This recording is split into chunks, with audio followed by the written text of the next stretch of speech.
Hi everyone, it's Louise Labbe-Fahy, the CE Director here at East Woodstock Congregational Church.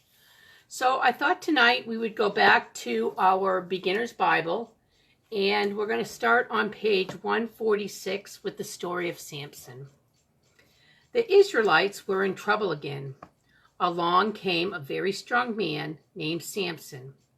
God had chosen him to save the Israelites from their enemies, the Palestinians.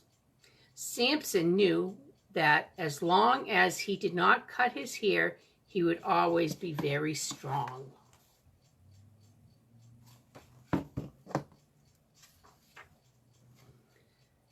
Samson was in love with Delilah.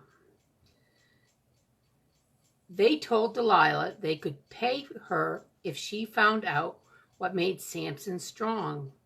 At first, Samson lied to her. "If you tie me up with ropes," Samson said, "I will lose my strength." That night, while Samson slept, Delilah tied him up. Then she shouted, "The Philistines are coming." Samson jumped up and broke the ropes. Delilah kissed him and asked, "Won't you tell me what is your secret?"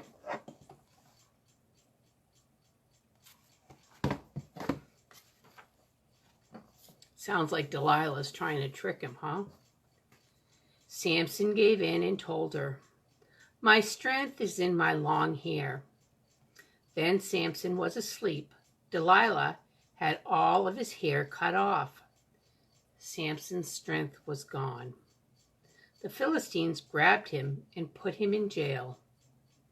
A while later, the Philistines were having a big party. They brought Samson in and made fun of him. Samson prayed to God to make him strong one last time, and God did. Samson pushed the pillars with all of his might. The temple came crashing down, and Samson defeated the Philistines.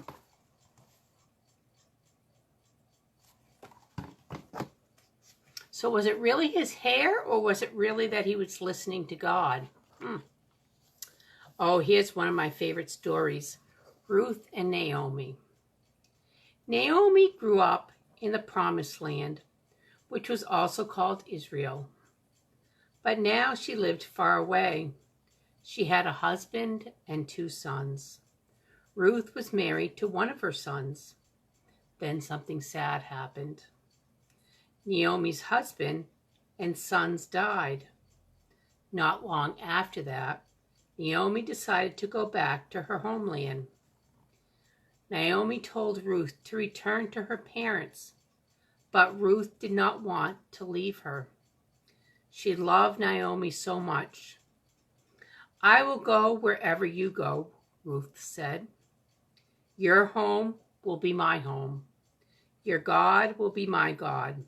So Ruth went with Naomi to Israel.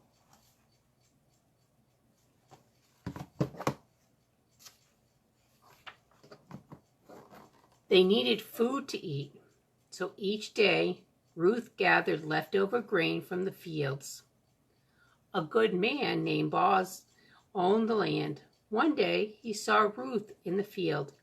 He wanted to help her, so he left extra grain for Ruth to gather. He fell in love with Ruth. They got married and had a baby boy named Obed. God had blessed Ruth and Grandma Naomi with a brand new family.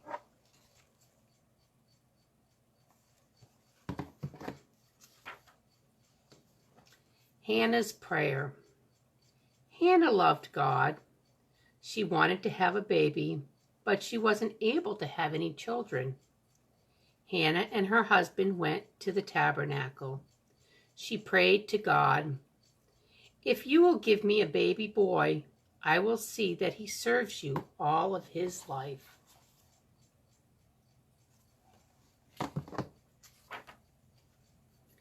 Eli was a priest.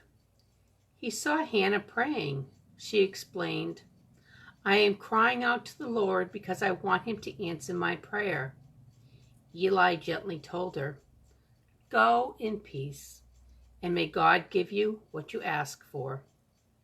Sure enough, Hannah and her husband had a baby boy. They thanked God for their new son, and they named him Samuel.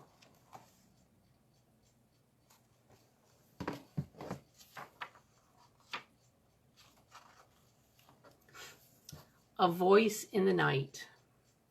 When Samuel was a little boy, Hannah brought him to live at the tabernacle. She had promised God that Samuel would serve him all of his life. The priest Eli would now take care of Samuel. He would teach Samuel about God. One night, when Samuel was sleeping, he heard a voice say, "Samuel." He ran to Eli and said, "Here I am." But Eli said, "I did not call you." Then Samuel went back to bed. Samuel heard the voice again call his name 2 more times. Each time, Samuel ran to Eli. Finally, Eli told Samuel, "I think God is speaking to you. Next time, say, 'Yes, Lord, I am listening.'" Then Samuel went back to bed. "Samuel, Samuel," the voice said again. This time Samuel answered, "Yes, Lord, I am listening." From that moment on, Samuel gave messages to God's people. He was a special prophet of God.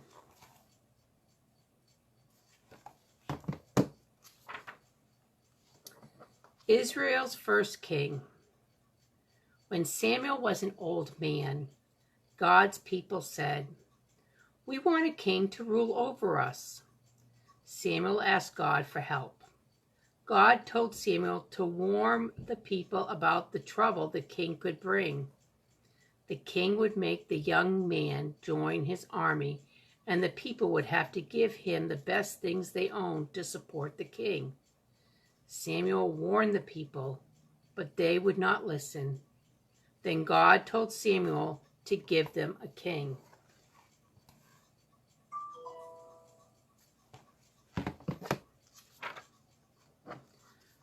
God led Samuel to a man named Saul. Samuel poured oil on Saul's head. When this was a sign that Saul was God's choice for the new king. Saul hid because he was shy. But the people found him. When Samuel said, "Here is your king," everyone cheered and shouted, "Long live the king."